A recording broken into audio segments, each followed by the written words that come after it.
Among the wonderful vintage books donated by the Case family to restock the library at the Case Mountain Cabin is this 1879 edition of Childhood's Happy Hours, inscribed to Josie from Mabel, January 1882. This is an 1879 edition with illustrations by different engravers and artists of children, families, pets, wildlife, flowers. And here's one by, I think, W.J. Webb. And here is a story with a lovely engraving. The Girl That Was Left Behind.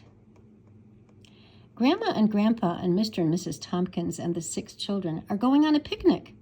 They are to take the cars at 9 o'clock and stop all day at Silver Glen, coming back at 6. Imagine them then at 5 minutes of 9. They were a little late, for at the last moment Harry has lost his hat and they had to hunt for it. And it would have been too late altogether if Frances had not chanced to spy it in the water bucket. But at last they are ready to start, and they really have not a minute to lose. The train whizzes up, Mr. Tompkins runs to buy the tickets, the conductor hustles them on board, the whistle sounds, and they're off. And then, when Grandma has settled her bonnet, and Grandpa has leaned his stick in the corner, and Mrs. Tompkins has taken Sam in her lap, does Frances cry out, "Why, Mother, Father, where is Mirabelle?" They all start up and look out of the window, and there she stands on the platform. How sad she looks, and there is nothing to be done. Time and tide and the train wait for no man, says Mr. Tompkins. And in a minute they are far away, feeling very sorrowful over poor Mirabelle left behind.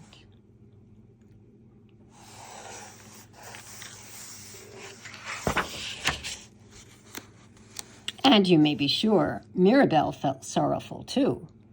She was all ready to cry. What should she do? Where should she go? The house was locked and the key was in Mrs. Tompkins' pocket.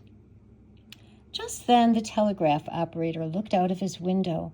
"What, little girl, you left behind?" said he. "Come in and sit with me and see me send some messages." So Mirabelle went into the little room and sat by Mr. Jones and saw him send messages. And presently an old lady came by. "Mr. Jones," she said, "I heard a little girl was here that was left behind this morning. Won't you come and spend the day with me?" So Mirabelle went with the old lady, who had a big house with a garden and a barnyard and many pets. And Mirabelle fed the chickens and played with the dog and had a nice lunch and a good dinner all alone with the old lady. And when 5 o'clock came, she went to the station to meet Grandpa and Grandma and all the rest, and with her went a little white rabbit the old lady had given her for her own. So when the train came in and they all got out looking warm and dusty and saying what a good time they had had, only how sorry they were for poor Mirabelle, there was not one of them so fresh and bright or so happy over the picnic as was the little girl that was left behind, standing there to welcome them with her rabbit in her arms.